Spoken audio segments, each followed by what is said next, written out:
What's happening, everyone? Welcome to the Sportscast. It's myself, Andy Grant. I've got Gary with me from Across the Park podcast, and we've got Muskie, our producer, in the Feathers pub in Bootle. Again, massive thanks to them for letting us record in here. If you haven't been down here, new pub at the bottom of Barris Drive on Hawthorne Road. It's a belter. Get down over the weekend and have a pint. Also, a massive thank you to everyone. We had our most successful Sportscast last week. So I believe, yeah. So, yeah, everyone's enjoying. Everyone's enjoying the blue misery. I was going to put it down to your fantastic kind of co-podcast and hosting. So, thank you for all the support. We've got loads of comments that we're going to go through at the end of the show. But, yeah, just wanted to say a massive thanks for tuning in, sharing, and doing what you do. Right. Bit of a shit week, wasn't it, with regards to no footy? Well, you were probably... Well, no, I was enjoying it. I was going to say, it was mixed emotions for me. It's nice to have a week off. Yeah, you're probably glad with it. So, back to it, thankfully, this week. We'll kick off with the Redmen.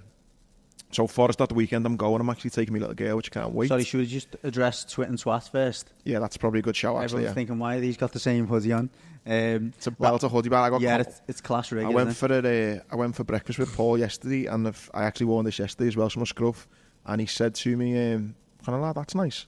So it's getting noticed. Yeah, I plugged it last week on the podcast. I was wearing the T-shirt that was from the Founders Club, so it's Red Run.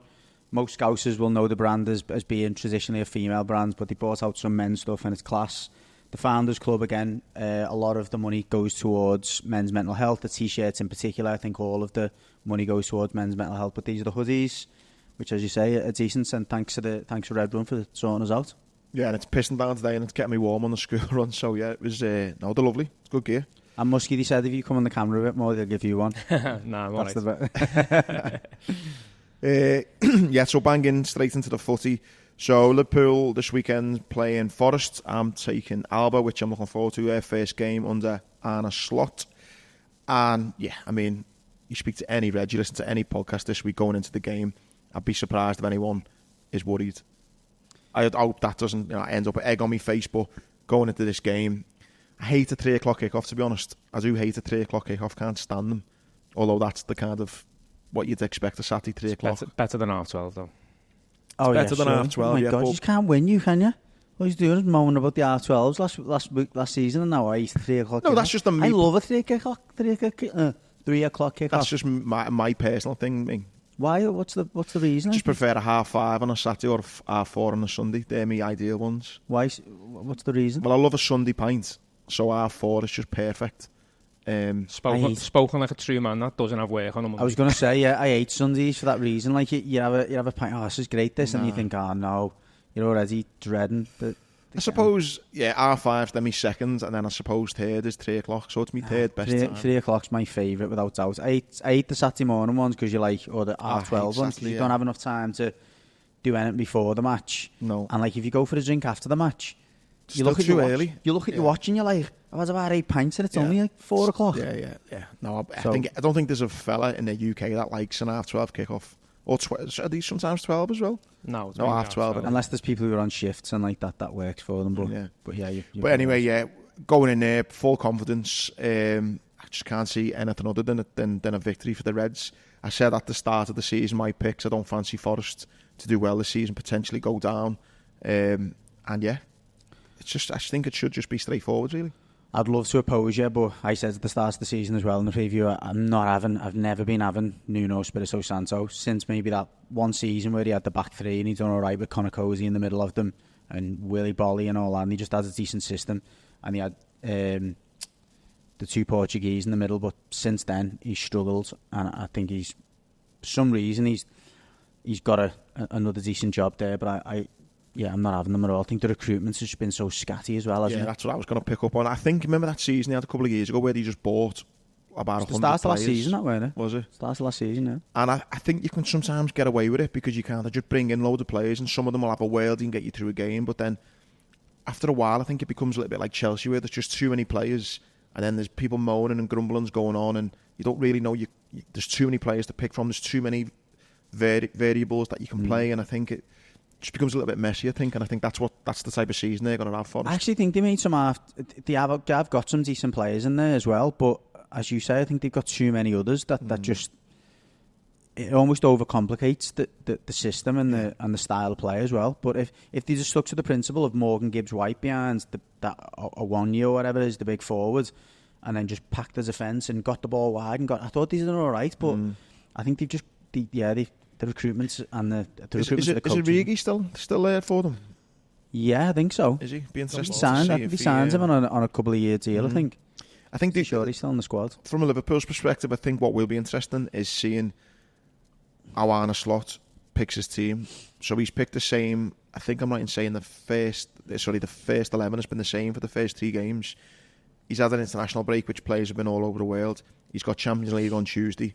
It'd be interesting to see what team he does play, or whether he just stick with what he knows works, or his changes. So I am interested to see his team and the changes that he makes. But aside from that, really, I'm pretty confident going into it. Origi was just on loan last year, by the way. Oh, was he from Milan? Was it from Milan? Yeah, technically still at Milan. I was going to say that on just briefly is Núñez injured?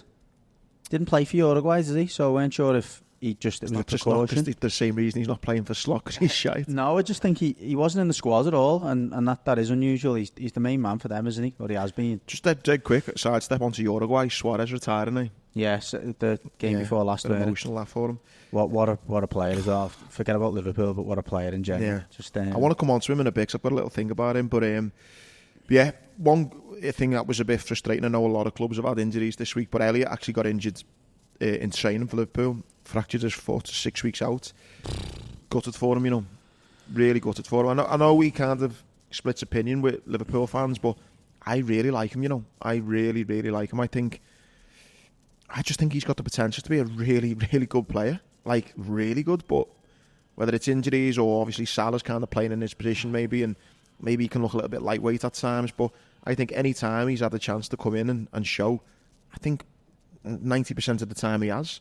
I think he's done really well, and I'm gutted for him because... Got a lot of ability. I hope for his sake he doesn't become, as you suggest, one of them players you just never quite fulfills his potential. He is still very young, by the way, for what anyone says. I know he's still only maybe 20 or something, but he feels like he's been around for ages, doesn't he? And was 15 or 16, I think he was, wasn't he, when he come about? So, I mean, and I know you're saying obviously you really like him, and he could have been a really good impact player for you this season.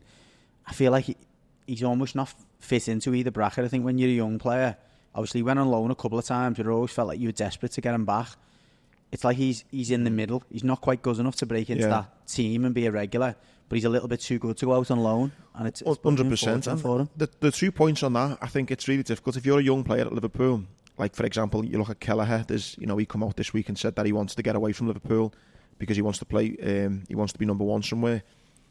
As a young player coming through, listen, you've got to be world class. Tyler Morton's a bit like that as well, isn't he? You've got to be world class, otherwise you're not getting in this team. You could play maybe in other Prem teams, fine. That's what I mean. But you've got to be world class to get in that Liverpool team. A Premier League loan felt like it was the right thing for Harvey. And I think if you would have brought in one more player, I actually thought when you brought Chiesa in that it may have allowed Harvey to go into a Premier League club. Maybe if that deal was done a bit earlier, I think if you look at the minutes that he played last year, though, he was still up there. Like he was favoured for Klopp. It wasn't necessarily that he was starting all games, and he's probably better coming off the bench.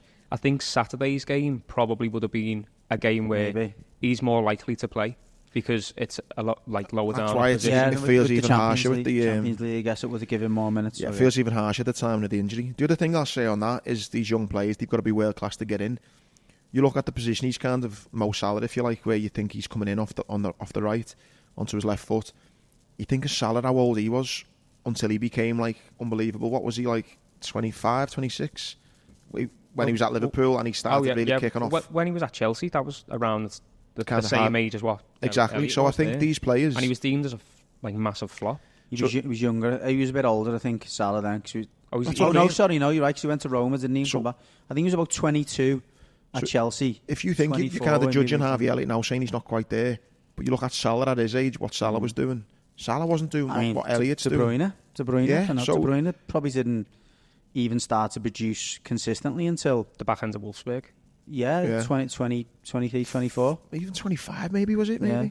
My point is, though, I think, he's got real potential to hopefully, I'm not saying beyond De Bruyne and Salah's level, but I think he can be a real player. Fitness is key, though, isn't it?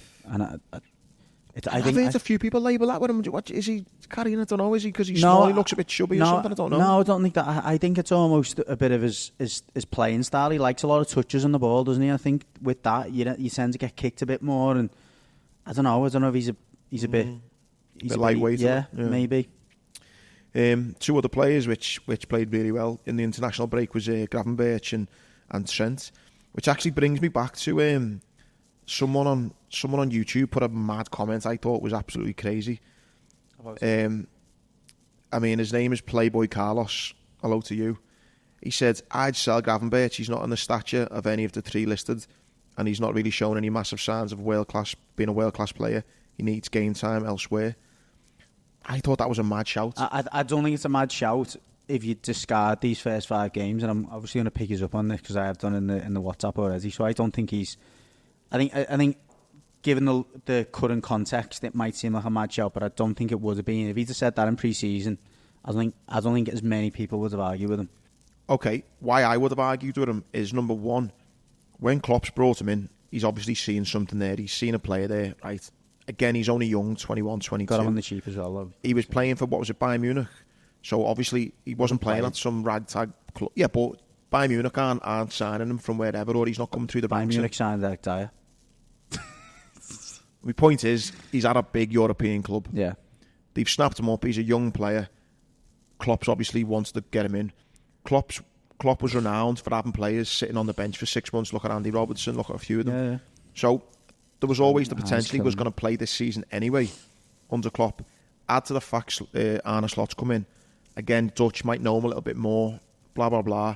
I thought there was always potential for him to kick on. Yeah, it's only been 3 games, but he's played great in the 3 games he's played. Holland played against Germany midweek in the internationals. I think he got an assist, played really well. I think, for Playboy Carlos, whatever his name was. Playboy Carlos. That was what his name was. Playboy Carlos on YouTube, to say I'd sell him. Fucking hell, give the lad a chance, do you know what I mean? I think, I'm dead excited about him. Yeah, I know what I mean. It's only 3 games in, but he's played brilliant. He then took that form into internationals. Maybe he's one of those players where under Klopp's put him on the bench for 6 months and said, look, your time will come. Maybe he's one of those players that needs to be kind of have a bit of faith in him, a bit of trust. And Arne Slot's maybe said to him, look, I'm the new manager, you're big in me plans, I want you in that middle of the park, pulling the strings. And he's swung, you know what? It's made him a foot taller. It's the fitness that comes with that run of games, though, as well. Like, he started at a point at the start of the season where he's always been there, whereas last year he was dipping in, dipping out. You haven't got that sharpness if you're starting every second or third game or coming off the bench and all that. So he's hit the ground running first part of the season. That's then giving him confidence. And even at their level as pros, some players are just confidence players. You speak to players when you listen to them on podcasts and stuff, and they say when you're in that run of form and you kind of, what do they call it, in that flow state, and even if you take a little knock, you just want to keep on playing. And listen, and I think that's where I'll probably come in. I'd probably more with Playboy Carlos than I am with yous at the moment. There's more. I'm more with him because I like his name better than your 2 names. But no, what I mean is there's more evidence to back his point up at the moment than there is yours. You're pointing towards 5 games, including internationals against pretty poor sides, by the way. Germany? Oh, sorry, the Germany game. I'll the exception of the Germany. It was the first game they played. Don't know. First game they played, I'm sure it was against. Maybe so. But look, I think so far his career has been not even start. It's been very stop-start, if you can even call it start, because he had a start at Ajax and then had his move and stuff, and he comes to use and has had another stop. Yeah, I think I said last week on the podcast, I think Arne Slot has come in and went, I want to put the right pegs in the right holes, and he's found the right hole for Gravenberch to sit in alongside 2 players that probably allow him to do what he can do. So, yeah, I think it's working well, and Ronald Koeman's probably picked it up and went, well, you know what, I can do the same thing here and put 2 players similar alongside him. Yeah. I mean, I think there's bigger tests to come for him. No, of course. Listen, you and Playboy Carlos might be right, but I think I'm excited about him. You, Musk? So far, so good for the season. I like these. Are excited by him. Because you're just waiting for the downfall. I'm waiting for something, yeah. Because look, it may well be that he own goal in the derby. He continues to, or more likely he'll score against us, and I'll be sitting there. But Yeah, let's see. Well, again, we will see, because that midfield probably will rotate, as we've got Milan on Tuesday as well. It's away. And Milan are doing well at the moment. 2 points in 3 games in Serie A. I don't know how you use, right? And I know we're going to talk a little bit about nostalgia and football in a minute. But I just think sometimes when you look at Italy, you know, we're all of a similar age. I just think back at that baldy fella sitting there drinking his coffee with that you know, on a Sunday morning. Scorio. Of, like, you know, Ronaldo when he was there, R9, you know, Maldini, Crespo. You know, Crespo, Vieri. I just think of that being Italian football, and if we're being honest with ourselves, it's nowhere near that now, is it? Yeah, when you like Batistuta, they had the best. Oh, Batistuta, Fiorentina, best forwards. Totti, they had the best forwards in Europe by a distance. Del Piero. The many forward players were just a joke. You know, look at it, and you know, you mentioned before that Origi's back there, and he's probably getting minutes. It's poor now, isn't it? It's really poor. I mean, and that's what I'm saying. When you think AC Milan, the San Siro, you know, I've been there, and the San Siro is amazing, and you kind of think you're going to go back into that 90s Italian football. It's not like that. So I fully expect us to get 3 points over in Milan. You say the same, Musk? Yeah. I think, yeah. So on finishing up on Liverpool, I think a big thing these next few days will just be the squad rotation. I fancy us to get 6 points the next 2 games, but I'm more interested to see the changes he makes, how he sets up, and what players are involved. Maybe we move on to the Blues. Like you say, thankfully no game played, so nothing to moan about. Looking ahead to Villa, you got Southampton, and again more takeover talks. We'll start with Villa. I don't know if we'd start to record or not, but we mentioned Villa, obviously Champions League as well. It's a big plus for you then. No, we hadn't started recording, but yeah, I was saying that although the trip to Villa, I haven't changed my opinion on how difficult that trip is, particularly given the previous game that we had and the way Villa have started, which have been pretty consistent with the previous season. Obviously, they're entering the Champions League on, I'm not sure it's Tuesday, I think it is Tuesday against Young Boys. I think they're one of the first games, Young Boys away, so I can't see how they won't have more than half an eye on that game in particular, given the other teams they've got. I think it's the lowest seeded team they've got in their group. They're going to want to get. They're going to want to get 3 points, yeah. And Unai Emery last season, because he, you know, as he always partially prioritises the European trophies, he's done that in Spain, Sevilla, and Villarreal. Even at Arsenal, he's got form for doing that. I expect him to do the same, but it still doesn't fill you with a great deal of optimism. There's still more reasons to be optimistic if you're a Villa fan. You know, John Duran might come in. He's been brilliant for them now for the best part of a year, coming off the bench, and even when he started, he's now become the main man for Colombia, who beat Argentina in the international break, and he was again good in that game. I think Onana might come back, and I mean, he's already got a couple for them, hasn't he? And he looks like a different player, doesn't he? Yeah, I mean, I'm not surprised by that. I did say when he left, I think he's a player with bags of ability, but we're not going to see that potential at Everton in the system we play, and you know, with the way that we play, the style of play. And he's already said that. He said I'm enjoying being on the ball a bit more. He said with Ziyech it was more direct, and I was picking up the pieces, whereas now the ball's going through me, as it does for Belgium. So yeah, I think he's enjoying the consistency between club and international football as well, because that can be difficult, can't it? Particularly if you come off the back of a European competition or the Euros, and then you're coming back and this is just like playing a different game. Totally, yeah. And it is. Do you know, you're speaking on Villa maybe having one eye on the Champions League. Do you think any of Everton might have an eye on Southampton on Tuesday? I think Sean Dyche is that type of manager. I think again, we talk about Emery prioritising European fixtures. I think Dyche has always prioritised home games and home games against teams that he feels we can and should beat. Obviously last week ironically being one of them, I would say. But yeah, it's interesting. I said it's all about the reaction of the players here. We can talk with the manager all day long, but the players have got to go out there and they've got to play for 95, 97 minutes this week, and they've got to be fully concentrated. Big blowers, even though I can't believe we're still rolling them out at this age. Seamus Coleman got a heavy knock against England. Big dope Harry Maguire went through him. So my mate Harry, it looks like he might be out, which brings back Ashley Young, because we've got no other options. There's your banker for the weekend then. Get that on Patreon. Get the cars on, yeah. Ashley Young to get booked, especially against his old club and against the wingers they've got, which are really quick. What happened to Everton, like having a little go with Dixon? did it not really work the other game? Or it's hard, and I think as we've been on 4 or 5 or 6 points, you might see him again. But I think now already you're thinking we need experience in there.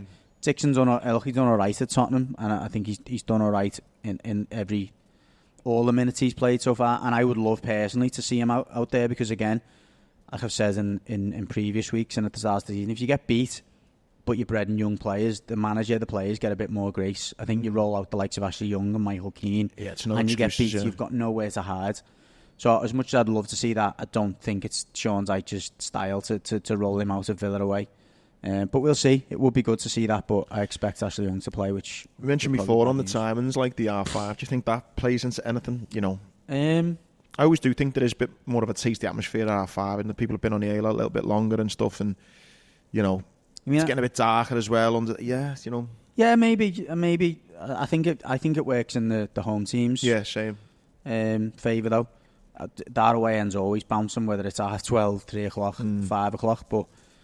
Again, I think it sounds mad, but you need to chunk this game up. I think you need to get past the first half hour, and I'd be happy getting past the first hour at 0-0, and maybe just try and get a chance or two before half time, maybe from set plays, and then you're then putting it in Emery's.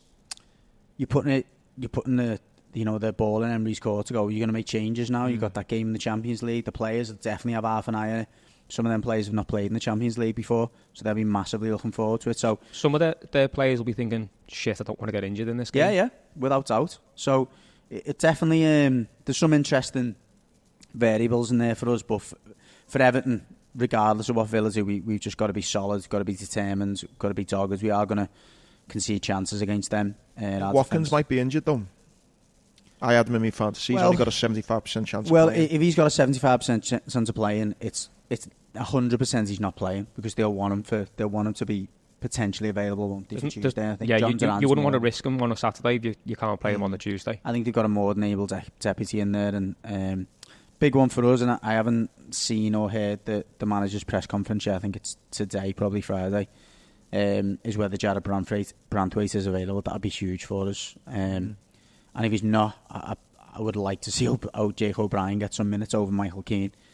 The rest of the team, I'd like to think, picks itself. I said, despite the disaster or the way the game finished, the 11 players that started the game last week plays well. Obviously, it doesn't look like we'll see Seamus Coleman, and I would like to see Michael Keane come out for hopefully Jared Brandtwaite, if not Jake O'Brien. And just a quick one on Southampton. Expect just again, I just think it depends on how that game goes. The weekend, it's the League Cup, is it? Yeah, it's the League Cup. Yeah. How that game goes the weekend will definitely dictate, the mentality or the way we see us go into that game. So if we get a point, oh God, imagine if we got 3. If we get 3 points, I think everything changes it. If we lose again and lose heavily, he probably puts the strongest possible team out against Southampton to just go, we can't afford. Yeah. He can't afford Sean Dyche to lose another game. No, do you know what I think's mad about Everton? Right, it's like, how long have you got? It's like you're either like great and you're doing mad boss things that unexpected. So it's like, wow, this is amazing, or you're just utterly shite and just progressively getting shitter. It's like you never just we won. I know you're looking for the soundbite there. No, I'm not. Muskie's probably writing down the thing for the real. No, but you know what I mean. Like you could. Like, for example, if it's what I mean is it's always something amazing on the horizon, like a new stadium, blah, blah, blah, or complete disaster. There's never just any middle ground, I find it is. Like these next 3 games, right, we've already said Villa could be tough. If you've got a tricky all-Premier League tie in the League Cup, and then you've got Leicester, right, you could be 5 games in, 0 points on the board, and knocked out the League Cup. Like, that's like... Well, They don't say proper Everton for no reason. But that's what I'm saying. It could, exactly. It could be like that. But then at the same time, you just could go to Villa, get 3 points, win at home, beat Leicester, and you're like, fucking hell, this is get taken over, and it's like, oh fucking hell, that was great again. No, there's never any middle ground. But that's just two sides of that. That's just again the media. That's footy. That's 2 sides of the coin. You're glass half full, glass half empty. It depends on each perception of every situation. I mean, just to counter what you said, you look at last season, if you take the points deduction off, it's a pretty okay season. It wasn't actually. Yeah, but it wasn't those huge peaks and troughs. Yeah, there was. Remember that time when you was a shite and then you won 5 on the spin? But we had 10 points deducted. If we hadn't had 10 points deducted, we would have never been in the relegation zone at all. But I mean, though, your results were still poor, but then you had 5 games. Disastrous, really. If you're in the bottom half of the league, most teams go through a patch of not winning for 5, 6, 7 games. That just happens. But no other team in that bottom half won 5 on the spin against Chelsea, against all the big teams. No other team you know. I bet you there is. I bet you there's teams in that bottom half that went on a 5 games or something. Yeah, I would say there is. I don't think there was. Especially not beating Chelsea the way you did. I think Bournemouth definitely did. Without doubt, yeah, they did. Yeah, winning 5. Yeah, near enough. I think you forget they absolutely flew up the table. To me, in my head, it's only Everton. I know it is, because you're only ever thinking about Everton and looking at Everton and talking about Everton and taking the piss out of Everton. You don't look at the other teams, unfortunately. There's me fucking soundbite. I'm in the bottom half, yeah. I'm in the bottom half, or we're in the bottom half of the league, and we look and we pay attention to what other teams do, and it's not. That's just the way it goes. The top 4, I wouldn't even say the top 6. I'm going to Google this when I finish. The top 3, the top 4, generally don't lose more than 2 games on the spin, and generally win 3, 4, maybe draw. Whatever. City and News and Arsenal at times are probably a step up again, and News do win 5 and 6 on the bounce quite regularly. The bottom sides generally are either getting beat consistently or winning consistently, and then you've got the odd team that win, draw, lose, draw. We'll stand by in our group chat later, because I'm going to have a little cup when I get home. You got more time than us, so you can do that. Okay. Okay, we mentioned it briefly then, potential takeover. John Textor coming out, doing a little piece with Sky Sports. Big piece, by the way, wasn't it? Big piece. A big piece. I think that's him kind of putting pressure on Moshiri now. No, I don't think it is. I think it's him. Why would you come out and talk yourself up for the move like this? Saying it's not talking yourself for the move. It's basically, there's been a lot of silence now, or there has been for the last 3 or 4 weeks since we thought it was going to get done maybe before the window closed. And he's basically saying that at the moment, what he doesn't want. PR is so important to a club, isn't it? In terms of sales, tickets, commercial side of it, general's fan perception, the mood around the club, which is obviously quite dejected and low at the moment, given the results. He's probably one of few people who can come out and talk, and people go, okay, this is something to be optimistic about. So I think it was a bit of a PR piece. I've got to say, I'm a little bit worried about the way he come across. There was a lot of Moshiri, Jim White about it, where he was like, it's all about me, and look at, I'm going to be the owner and this would be great for me, and it's like getting the keys to the White House and all these cheesy little lines that, similar to, I'm not saying Moshiri was throwing those American lines in, but it was still a lot about him when he first took over. This is what I want to do, this is what I want to see. He basically threw Sean Dyche under the bus, not under the bus, he basically said that we'd be looking to buy players for Sean that he's maybe not used to working with. That's almost him saying, undermine him. Yeah, we're going to buy players, or there's players we've already earmarked as a group, regardless of whether you like them or not. That stinks of like the Alex Iwobi signing, the Wayne Rooney signing, which, all right, that was Bill Kenwright, the Gylfi Sigurdsson, all those signings that we made. It was like, what are you doing? Where's the plan? I'm actually, ironically, been quite encouraged by our business in the last few windows, that we're buying younger players that'll appreciate in value, like Onana, who we sold on, Iliman and Dye, who kind of went away to France, come back, looks a player. Jake O'Brien, players again that you would like to think can and should be at the club for a number of years. Although, listen, beggars can't be choosers here. We need a new owner, we need cash, and we need another revenue stream apart from. I'm still hearing November time. Is that kind of what? Well, no, he said the hard stop is the end of November. Hard stop meaning that is the deadline for it to be finished. But he said, I'll be really, really disappointed if it goes that long, but we have got time. So I think that was the main point he wanted to make, is that, listen, we have got a good number of months still to get this done, but he kept on stressing that we want to be planning for that January window so that we can bring better players and improve the squad. So here's a bit of a mad thought that maybe you're not come into play. The guy who owns Palace, what's his name? Parry, is it? Not Parry. He's the what's his name? What's the Parish? Parish. Do you think there's a little bit in? I'm not sure. I might be completely talking shite here, but do you think there could be a little bit from Palace's point of view, thinking if we just delay this? No, because it's out of Palace's hands. It's with so again, you're saying it's put pressure on Moshiri. It's actually with the Premier League at the moment to ratify. It's nothing to do with Moshiri. Okay. 'Cause I thought he agreed a price. If Palace are looking at Everton as potential rivals and going, well, listen, if we lose, if we kind of, I'm just wondering whether Palace can block. No, they can't. Anything. No, they can't. So what his group have put forward to the Premier League is that we haven't got a position. We're not in a position of significant control. they'll relinquish the board seats but keep the investments in there. Therefore, that's not allowed, though, is it? Well, it is allowed. By definition, it's about the position of influence. For you to be able to influence two clubs at the same time. But surely, though, if you're making money, you're influenced, aren't you? Well, no, you're not. If you've got shares in Palace, and Palace do well, you're making money. So you're influenced by it, aren't you? Well, that's where it is. So he's basically said, and again, their strategy is they're going to set up a separate company, if you like, that's called Everton Football Club Group. There'll be separate investors in there, and his money will belong to another group, and he's willing to do that. So he's put forward several suggestions, apparently, to the Premier League to remove any doubt that he would be influenced by other teams' success or lack of success in the. So I looked at the other teams that he's got. I think Botafogo won. I don't know whether you've done much digging into their teams, but I don't think any of them are doing that well, you know. His other investments, his other clubs. I listen, I don't know. I just seen a little article I read, and it was like, you know. Part of his, I mean, there's two things. So it's not like 777 where it was the same group that own all these clubs. He's part of different groups. He's involved with different groups. This particular project, if you call it that, he's going to be the primary, you know, owner of the group, but he's bringing other people in to kind of add a bit more weight to it and more finances and more resources. So, look, it's, again, back to me point, beggars can't be choosers. I think there's far worse owners out there, without doubt. He's got his own money. He's worth like $3.5 billion, so it's not like he's someone's accountant like Mashiri was. He's genuinely a good businessman, and he's genuinely got good contacts, and he likes football. You know, one thing on Mashiri, I don't know if you've heard this one. Have you heard? By Usmanov? Yeah. How mad is that?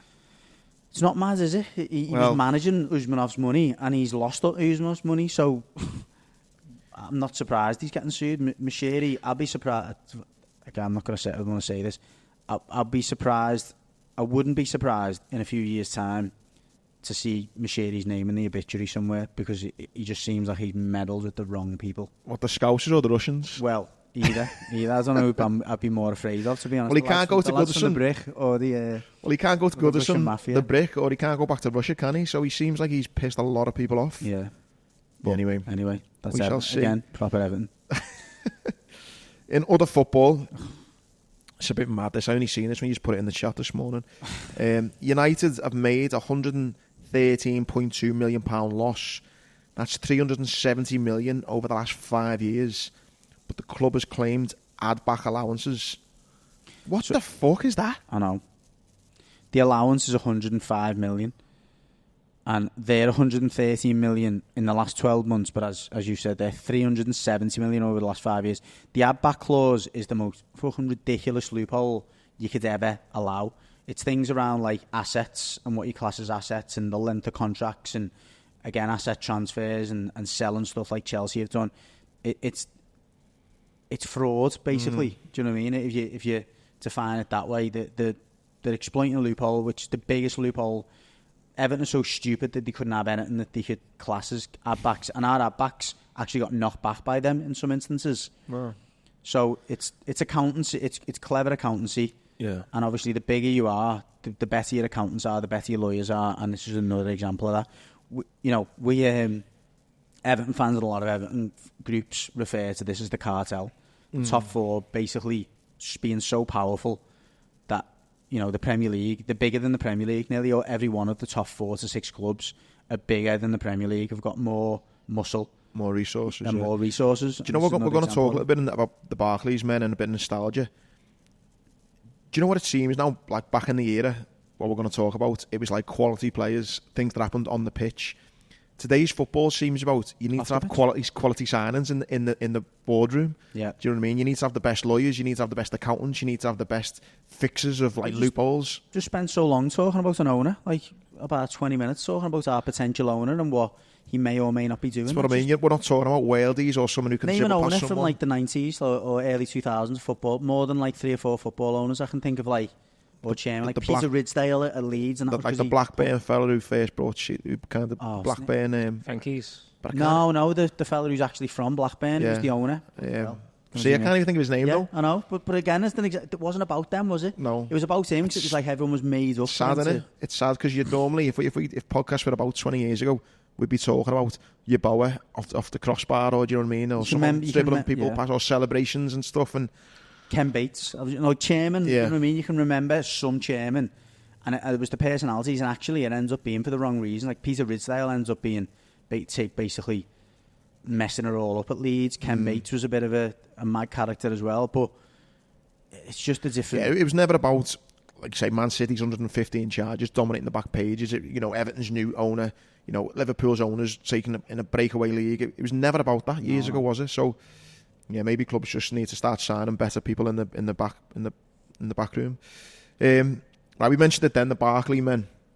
So this is basically kind of starting 11 of like I got told off because I was picking players who were in like the top teams. It was kind of almost like the underrated players. Can we give the lads a plug? You've actually brought this up. This isn't our thing. It's obviously been doing the rounds on. Neil mentioned it as well in the group.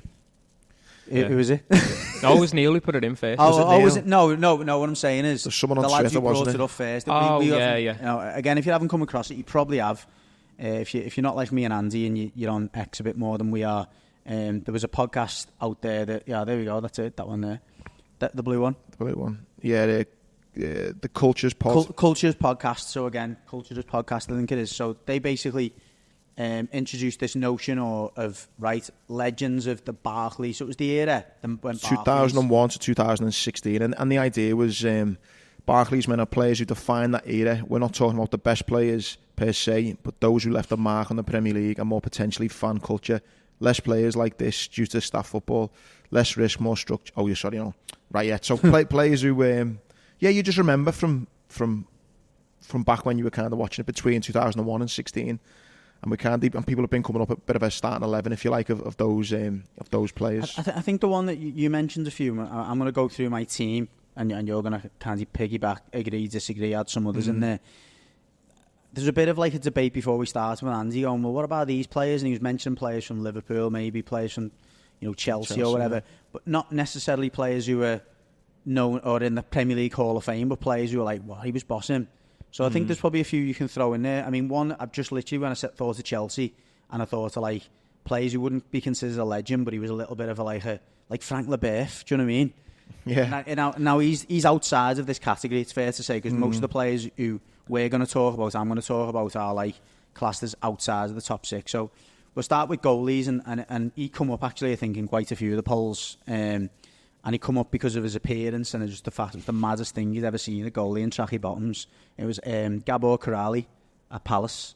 I think he's Croatian or something. Yeah, tracky bottoms. Tracky bottoms. And literally, we weren't talking about like the 80s. This was like prime Premier League when sports science were at the peak, and goalies were wearing like, all kinds of mad materials to make sure they were more comfortable. And this fella rocked up like jersey knit, like trackies. Proper like Sunday League stuff. Yeah. But he was a class keeper as well. He was like always out of his area and stuff. But he's one that stuck out for me. One for me, and again, it's one from the big clubs, but I wouldn't say he was actually successful, so maybe you could argue throw him in. And I don't know why I always think of him. I always think of him as being a bit cheeky, a bit naughty, and was Barthez when he came in. Yeah. And I always remember, I can't remember, I think it was Di Canio, was one-on-one, and he just stood there with his hand up to say he's offside, thinking that Di Canio would maybe buy it, does he? Yeah, so he seemed a bit of a maverick, didn't he, Barthez? But do you see Escalainen was the one I seen doing the rounds as well. He was class. I mean, to be fair, appearance-wise, he's probably up there, so I'm not sure, again, whether that's something that defines. I think they want to try and stay out of the realms, the Barclaysmen, of stats, but I think appearance-wise, he probably racked up quite a few for a decent Bolton team as well. And there's a few Bolton players that I'll bring up. In defence, who are you going for then? Right back, I can't look any further than our own Tony Ibbe. Like literally, as it goes in terms of quality of Premier League player, there's not many worse right backs I can think of. I'm not messing. Even as a footballer, he was poor. Honestly, he was so poor. But in terms of just pure effort and application, and he knew what he was good at. He literally just had the 7-iron of a right foot where he just put it on his right foot and just clip it down the line. Wasn't that good at crossing. Brilliant at tackling. Like, you think of it. Just describe me as Sunday League player. Honestly, I'm not messing. Tony, I know, I've met Tony a few times. Top fella, and he'd be the first to kind of probably just laugh at that comment because he's not asked. He generally knew what he was, and to play the amount of games he did in the Premier League and to become a club legend as a Scouser. And now to just be kicking back in France, sitting there every day with his fishing rod, he's never ever wanted to be anything else but play for his local boyo club. Never has any intention of going anywhere else. I think if he'd have got released, he probably would have just jibbed footy off. But, you know, fair play to him. He got to the end of his career, so he's an absolute shoo-in for me.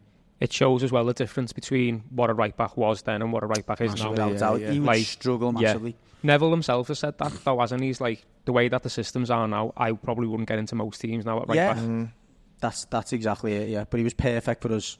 Left back. Was Rory Delap left or right back? No, he was actually... I was looking at it. I can remember him playing right wing back for Stoke, definitely.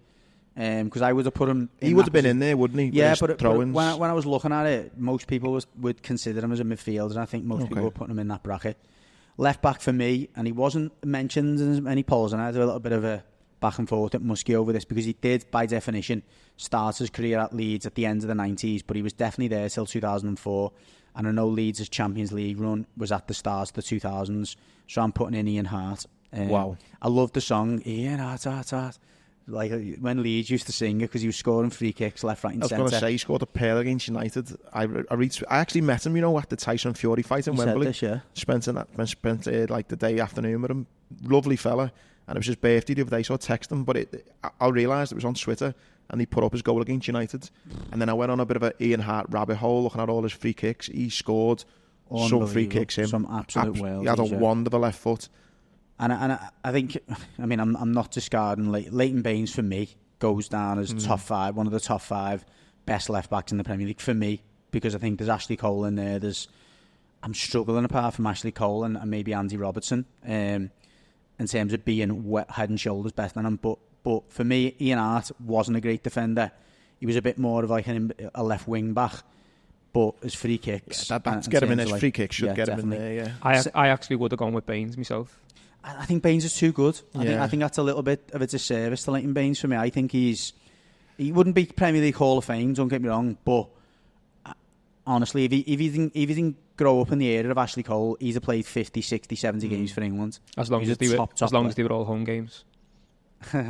Yeah, I mean, that's a prickly one. I mean, whether you want to go... We've had this conversation about going to tournaments and being the third choice player, and whether you'd rather stay at home. Stay at home for me. Yeah. Anyway... 2 centre-halves then. I'm going to start with a player again. He wasn't mentioned in this as much. He may have been. Someone else may have mentioned him. Started his career at a top club, and maybe that's the reason why, but spent most of his career at clubs in the middle of the Premier League. Robert Huth. Absolute beast. Stoke, Absolute beast of a centre-half. When I was, again, Googling him to make sure it was in the right time period and to check, he only played 40 games for Chelsea over 2 or 3 seasons. Played, I think, 180 games for Stoke, about 100 games for Middlesbrough. This was one that shocked me. He's made more appearances than any other German player in the Premier League. Has he? Yeah? I thought Hamann and... wow, just shows you that what like a first name in the sheet for Stoke he will have been. Yeah, I think it was almost 300 appearances in the Premier League, but Robert Huth for me was the first one. And again, linking back to like how footy's changed and stuff, the fact that Chelsea used to go, right, we got 5-10 minutes left, let's throw him up top. Throw him up top. Yeah. Like, that doesn't really happen anymore. You're not going to bring a centre-half on to go and just be a target man. Exactly, like, that's too dangerous for stats and all that kind of stuff. It's like, 100%. No, we don't change our game. But back then it was like, yeah, just get up there, lad, and get a flick on, or even put one in the back of the net. Do you know who's one who's just popped into my head now? And I'm probably a little bit biased because we've had him on the pod before. A really nice guy, and he's really trying to change his life. But I can't. You maybe forget how much potential he had. And it's just someone who maybe not a bit of a maverick, but maybe in a different area you'd probably label as a little bit like a Paul Gascoigne for his off the field antics. But as a player, a centre back, Stephen Corker, remember him? Yeah, he had some potential in him. Like he was like, I think he was one of the highest paid players, like, you know, coming through and stuff. Spurs in particular was where, and obviously he's had a really tough life. I've listened to a few podcasts he's been on, and obviously now he's back over in Turkey, isn't he? Actually playing in Turkey again. This season, but he started on there a few things, but I think nostalgia, like him coming through. I think England set up and stuff potentially, but yeah. Yeah, the other centre back I had down again. I'm going back to Everton here, but also plays a lot of games for Portsmouth. Spoke to a lot of players. I remember when we signed him distinctly. I was friends of a friend of Peter Crouch at the time, and he was saying how much the fans loved him at Portsmouth and how he was a legend down there, but was maybe underappreciated amongst the general public. Sylvain Distin, absolute, again, rock of a defender. Is remembered fondly by your fans for the mare he had at Wembley when he gave the ball to Suarez. He fell over on the touchline and stuff, but brilliant saving for us. And again, he has a tough time towards the end of his Everton career because he was, again, probably going over the hill, and as Everton fans do, they were kind of letting him know about that. But top player when he was in his pom, and he was a Pompey as well. Right, into midfield. I think, again, I was saying to Muskie before, it's how you shape these up, because there's loads of players that jump off the page in terms of legends. I've got to, just because of the box-to-box thing, I've got to have Jimmy Bullard in there. I just think his influence on the fans, on the opposition, on his own team. I can always remember when Phil Brown left Hull, after that big infamous thing on the pitch. And the first game, I can't remember who the caretaker manager was, who come in. I think he scored 1 or 2 in that game. And for like 3 or 4 games on the bounce, then he was just literally scoring goals, flying into tackles. He was a proper character. He still is a character now. I think one of the things it says is like kind of celebrations and stuff that define it, and you'd always remember the kind of one where he's telling everyone that's it. In the first game that the new manager took over, he's done that celebration. But I would put him in there. But again, he was underrated as a footballer, though. Like, do you know, technically a very good footballer. I don't know whether this makes the dates. I'm thinking of the Pompey kind of days, but do you know who was a player? He played for Liverpool, but Paddy Berger. You know what? I literally thought of him as one of the players that was coming to my mind of someone you could throw in there, because he's Portsmouth, forgotten. Yeah. He's I think he won the FA Cup. Definitely for the Portsmouth. He won the FA Cup, I think, with Portsmouth, Won it with us as well. Well, yeah, but I mean, in the 90s... Harry Redknapp must have signed him, 2001 it will have been, yeah. So seems like Harry Redknapp signing. It was, yeah. Must have been. I think a lot of these players, you could probably pick Portsmouth, because Portsmouth had a bit of a mad team, didn't they? Almost, if you think about it. It was that Harry Redknapp era. The Barclays definition, the Barclaysmen is almost that Portsmouth team that won the FA Cup. Harry Redknapp just getting anyone going through his contact book and just getting players in who were mavericks, who were a bit, bit of a Jack the Lad, and getting everyone together. Next to him in centre mid, because he's the polar opposite of him in terms of an absolutely ridiculously silky player, but when asked about any of the other stuff, it didn't seem to be. Moussa Dembele at Spurs. I don't know, Muskie argued maybe he can be classed as, up in the upper echelons, but I don't think he's spoken about anywhere near enough by anyone when you're talking about top players, and he was adored by the Tottenham fans. He is when you speak to, you hear those interviews sometimes, and it's like Tottenham players saying, like, ex-players, ex-players all say he was a worldie. But I don't think the pundits or people kind of give him the recognition of how good he was, and Spurs fans loved him. But I don't think he was quite... I think he may have played 1 season in the Champions League at Spurs, but I was saying to Muskie, if you're going to put Everton players in there from that era, under David Moyes, we were in Europe most seasons, probably more so than Tottenham were at times, although we didn't famously get to the Champions League group stages. But I would push to have him in there, because I think the fans loved him. Maybe they can get as much appreciation from the pundits. He was unreal at Anfield as well. He put on a show against us. No, I just loved how good he was at turning on the ball, backing into players and just spinning and rotating. He almost invented that, like, kind of, give it to me on my back foot and I'll just roll someone. So good at it. A couple of wide players then. JJ Kocher. Could not. You just cannot. What a shout. You just can't. He was, to be fair... So good they named him twice. Yeah. So many people were talking about him. Obviously the Bolton fans, but again, to play for Bolton, obviously the Sam Allardyce, fair play, what a signing it was to get him there in the first place. But to then get him to play the way he did in that Bolton side, which was as route one and direct as you could think. Players around him deserve a lot of credit for kind of getting him in the positions he did, like Yuri Djorkaeff. Kevin Davis was a huge pivot up there. He was going to be a player that was close to putting in there as well. Ivan Campo, he was brilliant at those diagonal balls to just find him.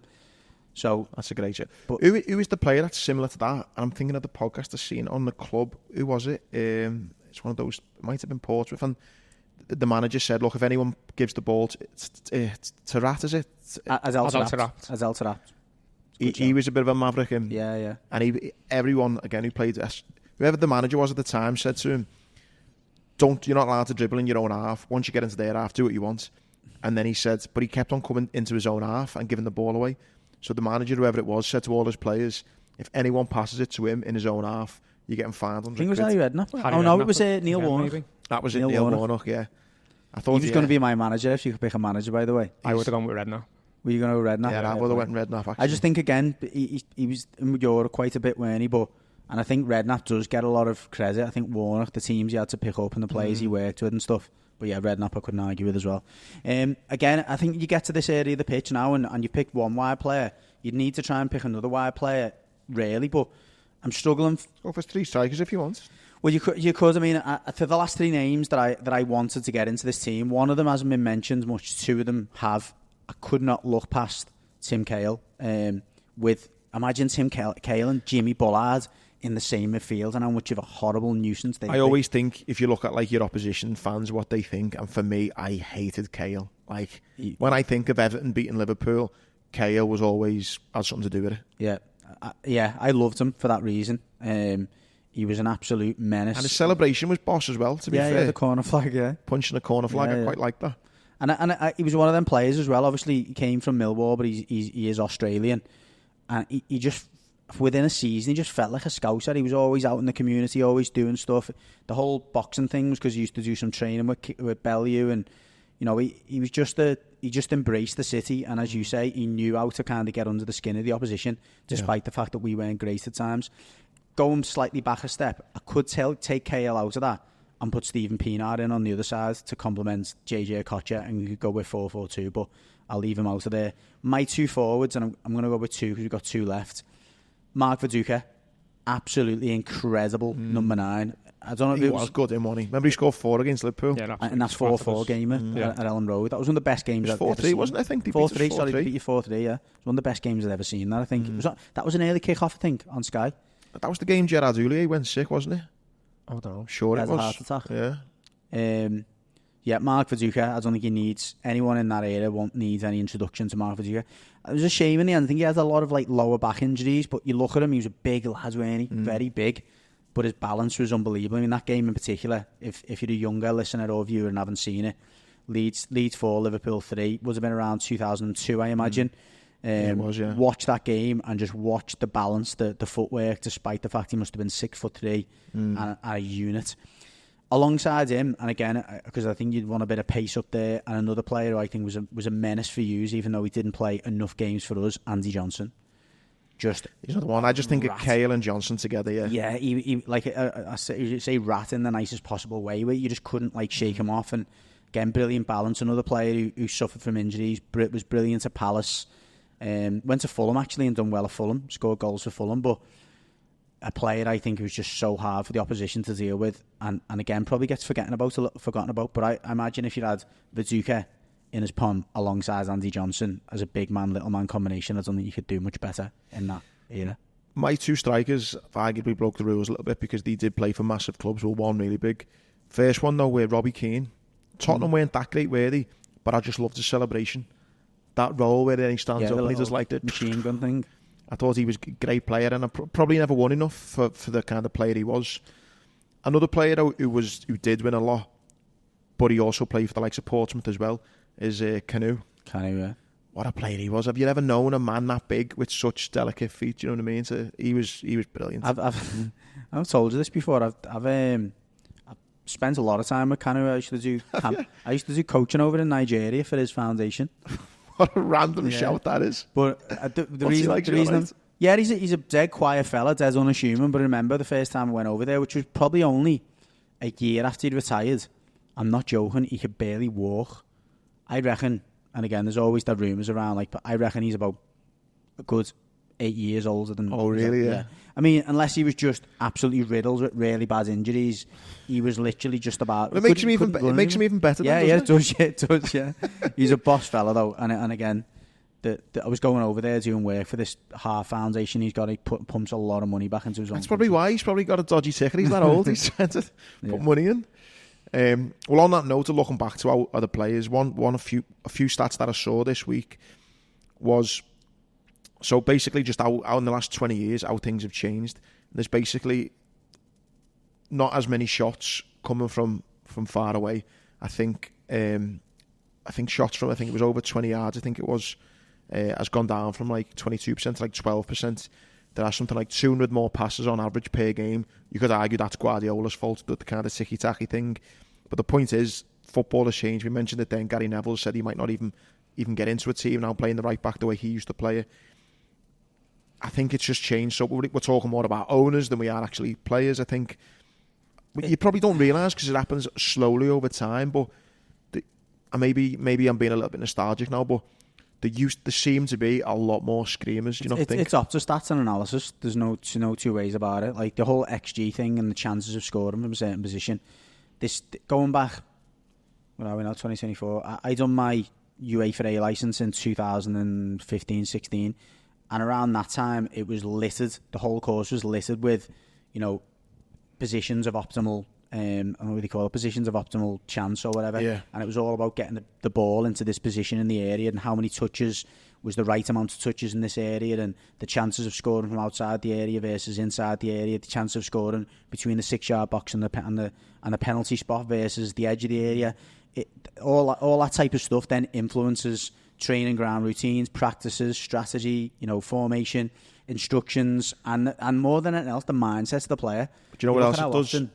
What? It dumbs down that kind of... Yeah, it does. I'll have a pop. Yeah, the Maverick players are not as... And I think it's fair to say you have to look to probably the Championship and maybe the bottom of the Premier League for some of those instances, because with the lesser clubs, they can't get the ball into those areas of the pitch often enough, so they have to look for the percentages for that maybe look. And it'd be interesting to see the stats of how many goals are scored from outside the area for teams in the lower half of the league versus the top half of the league. I reckon there'd be a few more.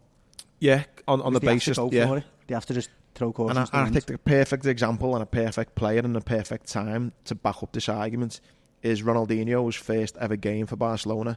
I think he's playing against Valencia. And there's a great story where he never got registered in time, so he wouldn't have been allowed to play. So they brought the game for early or forward, and he played at midnight.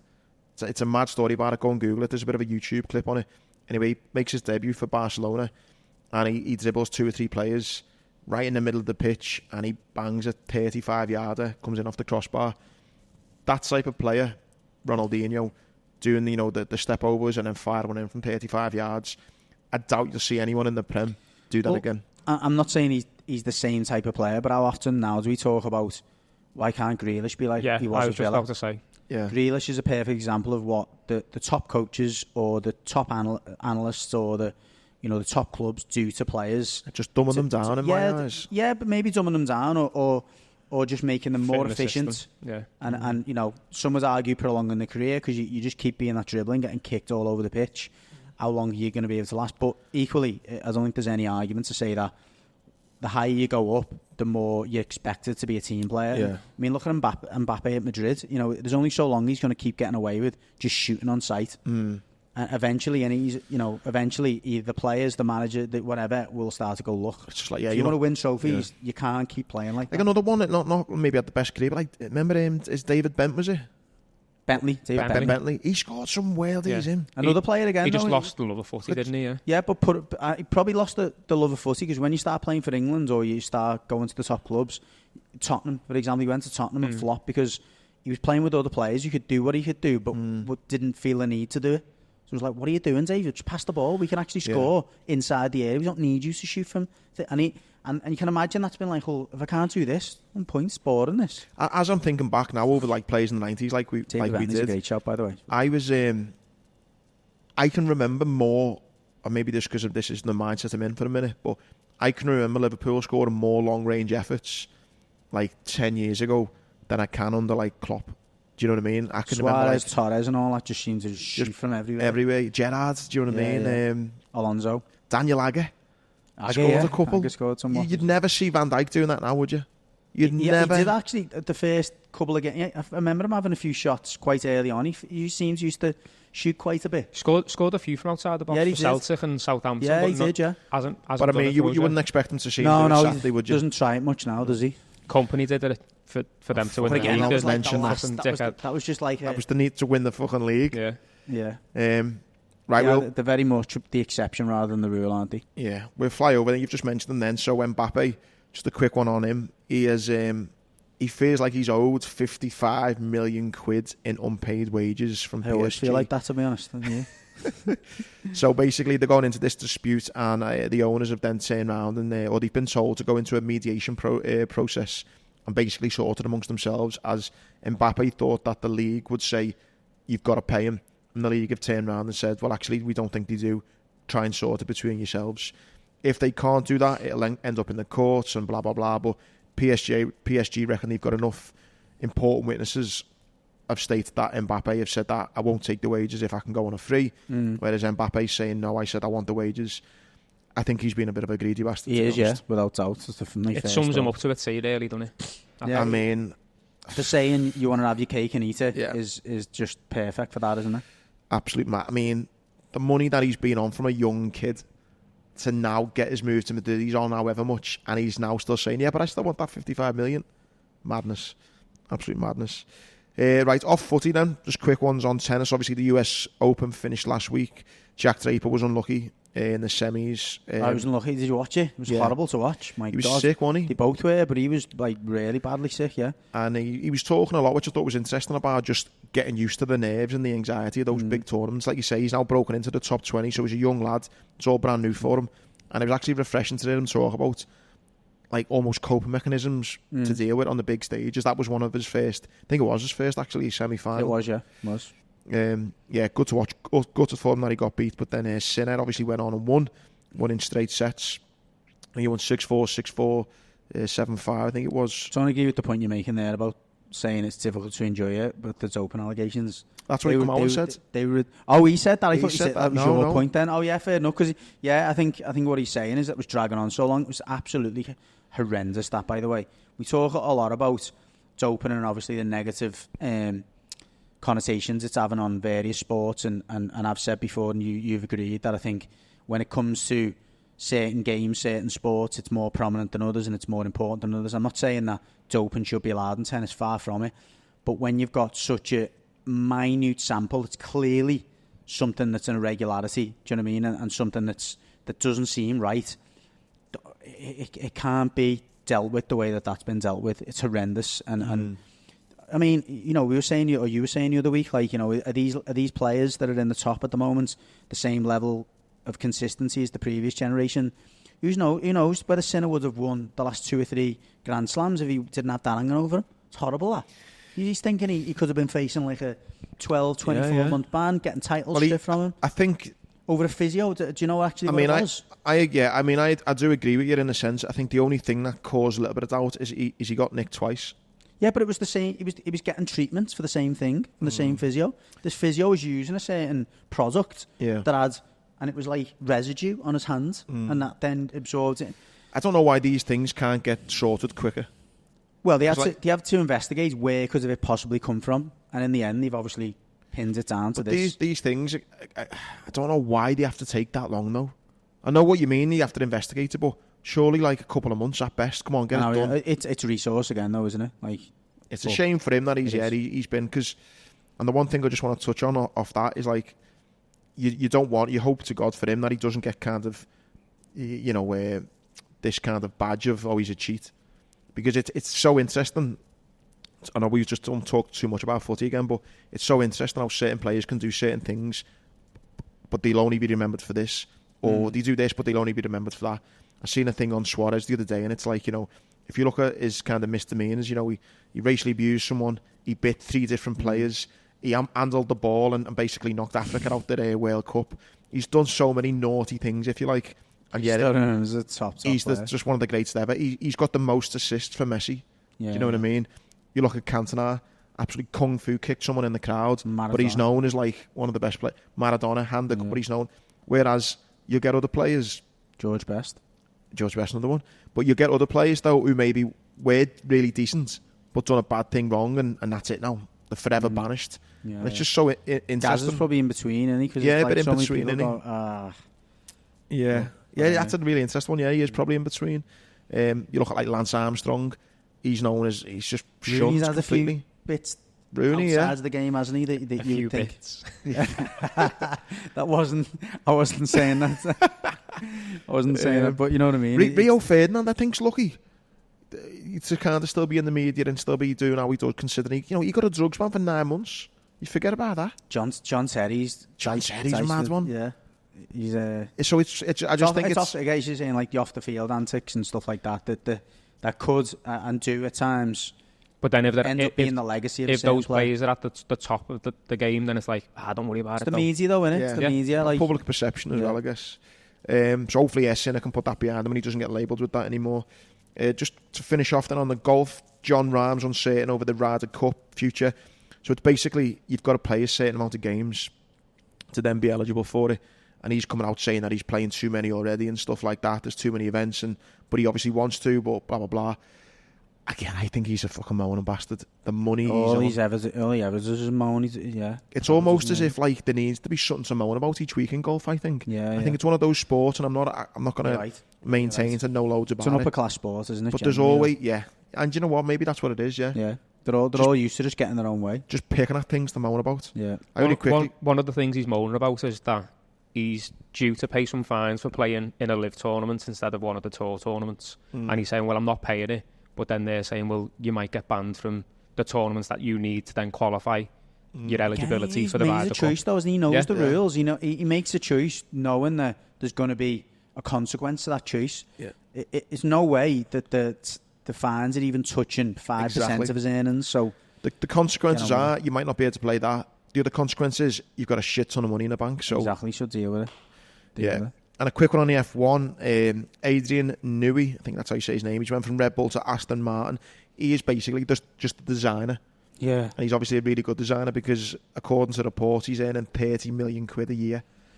I think that's the job to be had. You're not the one driving the car. You're not the team manager. You're just the one that goes, I think we should paint it red. It's not painting it red, though, is it? Obviously not. But you know what I mean? More than just aesthetics. These are like NASA level engineers. Do you know what I mean? No, like, I know. By the way, I think the colours do matter. Those certain paints and stuff like that. No doubt will come into it. There's no doubt someone will tell me a certain paint will go faster or cool down quicker. No, I'm not having that. A certain paint type of paint. Not a colour of paint. Well, I don't know. Black heats up more. Yeah, maybe. But I think that's probably a tiny percent of it. Yeah, obviously it goes into the design and the aerodynamics. My point is, 30 million quid a year ain't nothing to be sniffed at. And just to finish off, because there was some, like I say, last week was the best. Mentioned one comment. Yeah, we mentioned one of them already. There was some interesting comments. So this is on YouTube, by the way. Yeah, so this is again, YouTube. If you want to mention, if you want to get some. So if you want to mention, comment on YouTube, TikTok, Instagram, and we'll give you a shout. So we had Trigger 2225. He said, "Boss start to the vlog pod. Big up these Paralympians." Yeah, I mean, we said last week, didn't we? Some of them are amazing what they've done. Adam Mulvey said, first time listening to this, thoroughly enjoyed it while glossing the banister. That's a boring job, glossing, isn't it? What a twat of a job that is. The worst especially when you get it anywhere else. I was going to say, it's not like normal paint where you just got to give it a wipe. It's sticky, isn't it? You're getting that tapes out, aren't you? Yeah, horrible. Well, hope it went well, Adam. We had Harper 19. Tough. This is regards to whether who you'd want to sell. Yeah, Salah. Tough question. I wouldn't like to even say, but I would say as Virgil looks back to his pre-injury form, I agree. He's looked even more aggressive and commanding. He didn't mention that. It looks like he's set to sign a contract, doesn't he? He's certainly saying to the club, "Give me a contract." Yeah, he's putting it on the club's toes. The only one that hasn't put it on the club's toes yet is Trent, I think. Yeah. It's because he's fucking Bezzy's with bloody Jude, isn't he? On Insta we had something from the real Mr. PSLOS. He's come with a few saying, look, we need to keep all three, which, I think the money is there. Hopefully we do. I'll ask someone speaking sense. That's exactly what he meant, contract-wise. This, again, reference to Mo. Jamie Dunn said, I wouldn't want to pick any, but if I did, it would be Salah. I think we have enough backup up in the forwards to not drop out at our level that much. I think if we had another world-class centre-back, I would maybe go VVD, but we don't. I think we have to keep Trent at all costs. Generational talent. I think he's like the opposite to me. And I think you can, although I don't disagree with generational talent, I think you could live without Trent in this system. Yeah, you did make a good argument. We had Sinead said that's like asking which is your favourite child. And you know what? The stats were 29% for Trent, 33% for Salah, 39% for Van Dijk. So it has split opinion. They've just literally done them on age there, haven't they, by the looks of it? Yeah. Van Dijk first to go, Salah's a bit younger, and then Trent's obviously a lot younger. And we had Dale saying out of the three, he picked Salah. We also had a funny comment, I've not got it on here, but someone on Twitter had to go at me, said, for bringing up this debate of asking people, if you had to lose one, who would you lose? Had to pop at me saying that he expected better of me. as this divided fan base and was unneeded. It was a strange comment that, like, there's very few things you talk about in footy that doesn't divide that's the whole point of it. base. Everyone's got an opinion on it. Yeah. I think your comment was, Muskie, I'd love to have a pint with him. Yeah. Like, we're not talking about that because that's going to divide opinion. Must be fun at parties. Let's move on. Pass. I think I was sarcastic and said, like, I'm really sorry, I'll apologise and do better next time. Sorry, Dad. We had James Clark says, I'm saying Verge goes, Trent and Mo stay. And then... What's this 1-0 up against Watford thing going on here? About the Everton game. Because you said you'd never seen anything like it, but technically you hadn't, because it'd never been that late. Not so that late. I've seen us lose from, without doubt, I've seen us lose from behind. Yeah, it was on Instagram. Jamie had said... I've never seen it that late, that's the point. Gary's saying that he's never seen anything like this, meant he's clearly not been following us for a while. We've been similar before about 4 times. Absolutely not. We've never ever conceded 3 goals that late in the game. I think what Jamie was saying, though, was like, you've been poor or maybe showed signs of, maybe not seeing out games. That I'm assuming that's his point. But I've never seen it like that, and I'd like someone. Like Muskie just said, not no one else, because we give leads away. We give leads away. Definitely, we give leads away without a lot of times, as most teams down the bottom do. But I'm not having people saying I've not been watching as long, like unless you're talking about the 80s. We had someone come up saying I'd like to Trent go. He said he's getting too big for his boots. That's down to knocking about with Bellingham. I mean, I don't know what Bellingham and Trent get up to, whether he's too big for his boots, but someone thinks that. And the Scouse Werewolf has just commented, Andy Grant, telling it as it is. Long lost brother. That's actually me on my secret blag Insta account. And then, Tony, it looks like he's a blue, said poor game management, bringing on a midfielder and a striker with a 6-rod centre-back on the bench, 2 defenders, So we had decent engagement last week, so please keep it coming this week. Again, keep on sharing the pod, commenting and getting involved and telling us how we can make it better. Enjoyed this, lads. Yeah, no, shout out again to Red Run. Thanks for sorting us out. And again, get across and support them. Support Men's Mental Health on their website. And again, if you're just looking for some new gear, then go on. It's redrun.co.uk. No better way to finish, and we'll see you next week.